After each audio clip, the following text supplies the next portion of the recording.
Thank you for tuning into Bringing the Heat with Regina Weston. Here we inspire and deal with topics that matter. Stay tuned. Contaminated love. Why do we return to abusers? The comfort of normalcy outweighs the desire for safety? Is that it? Even if the normal is dysfunctional, the broken will long for it. The fact of the matter is, someone has to interrupt the cycle. A quote by Bishop R.C. Blakes. Contaminated. It means having been made impure by exposure to or addition of a poisonous or polluting substance, as in contaminated blood products. I remember as a child going over to my aunt and uncle house, and I would see my uncle drunk, and he was one of those belligerent drunks. So he would go at the children, he would go at whoever was in the house. But mainly he would abuse my aunt. But then as I got older, I saw the dynamics of that relationship begin to change. When he would get drunk, she would go after him with a broom. I, as a child, I just looked on thinking that they was crazy. But it didn't seem wrong to me at the time. It seemed normal. So you can imagine how that was for their children. In the house, that was normal behavior to them. Because one minute they were fighting, and then the next minute when you looked around, they weren't there. They were sneaking off into a room. Then it would get silent. And I'm just left to assume as an adult that they were in there making up, doing adult things. Why? Because they would never come out the room. And then you would figure like, okay, don't they know they got company? Don't they know that company is still here? And eventually, your parents would just pack you up and y'all would just leave. And no one would speak of the situation. Why? Because it was normal. But the reality of that is that it's not normal. It was contaminated love, dysfunctional love. But no one said anything about it. They just accepted the situation. And so I grew up at the time thinking that was normal behavior. Although I did not see my parents interact in that manner because they never said anything or interjected in these people relationship, meaning my aunt and uncle. We just, as children, we just laughed it off. What I want you to realize is that that relationship conditioned me. And I'm sure it conditioned and it groomed their children into believing that this was the way families behave. Therefore, it was normal. It becomes normal. Like, what's the big deal? Everybody lives this way. But the truth of the matter is, everybody does not live that way. The big deal is that a man and a wife should not be throwing blows at each other. Teen dating violence should not exist. Hitting, fighting, yelling, and screaming. This is not an effective way to communicate. Keep your hands to yourself. Verbal abuse, as well as physical abuse, it is damaging emotionally and psychologically to the victim and all the bystanders. Whether people want to see that, realize that, or accept that, it is. And that being the children, the family, and the friends, who in some cases don't know how to come to the victim aid. Because you may feel, who am I to interject into my brother's marriage? Who am I to say something to my sister? If she love it, hey, we just gonna have to accept it. It ain't like she gonna leave him. It ain't like he gonna leave her. But some people really do not know what healthy love is. And they think what they're doing, their behavior is okay. Because society has made them believe that that is the way that you handle conflict. And it's a no, which is why I do what I do. Because I believe in healthy love. Now, people have issues, but it's the way that you deal with those issues that make the relationship effective in a positive way. Communicating, respecting each other, keeping your hands to yourself.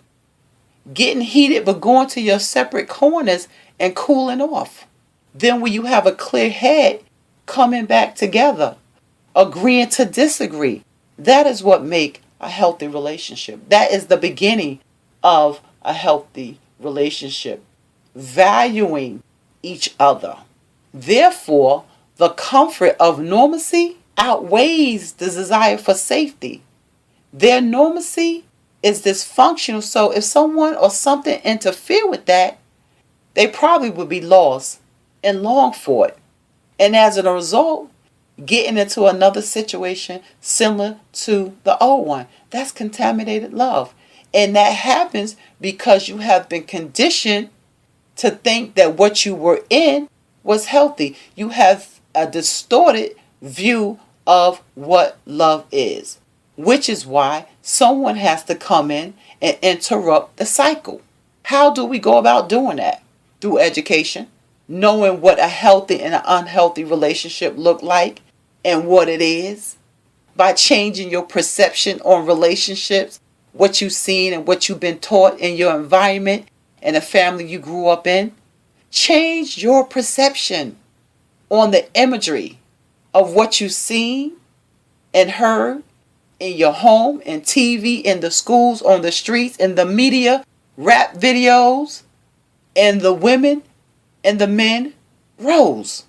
Because some of y'all have some distorted views on the roles of a woman. And some of y'all have some distorted views on the role of a man. A controlling man, that's not it. An abusive woman with a nasty mouth, that's not it.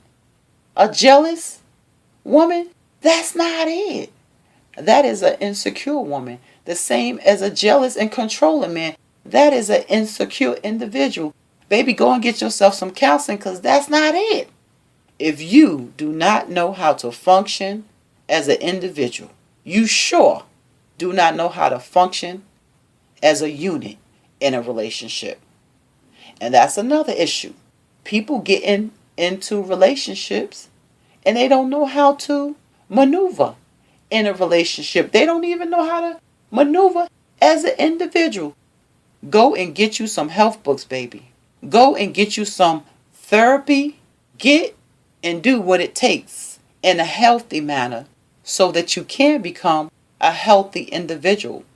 And then link up with another healthy individual so that you can produce healthy children and so that you can raise them up in an environment that is healthy. What is an unhealthy relationship?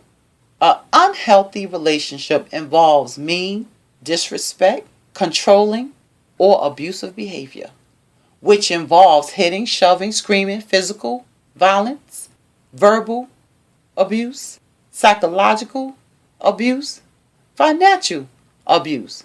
And let's not talk about you Bible thumpers, spiritual abuse, as well as emotional abuse, just to name a few. So, what makes a healthy relationship? Mutual respect. Agree to disagree. Trust. How can you be in a relationship and you don't trust that person? Honesty. How you gonna be in a relationship and you a big lie? You can't be going around here lying, child. Support. How you gonna be in a relationship and you can't even support your partner? What's up with that? Fairness. Equality. It ain't no big U's and no little me's. We don't do that. Good communication. You're going to have to be able to speak to me in a manner that I can receive it. And calling me outside my name. That ain't it. Belittling me. That ain't it. Making me feel less than. Baby, that ain't it. People do have disagreements in all relationships. But it's how you communicate that matters. That name calling, that fighting, that shoving, that intimidating, just to mention a few, that's not it. Learn better so you can do better. Let's get rid of this contaminated love. It is hurting you. It is hurting your children. They are killing each other. Teen dating violence is on the rise. And let it be known that men are also victims of abuse. Because some of you women are off the chain. So learn better so you can do better. If you would like to support this podcast, you can do so by using my Cash App at $RWeston252. Thank you for tuning into Bringing the Heat with Regina Weston.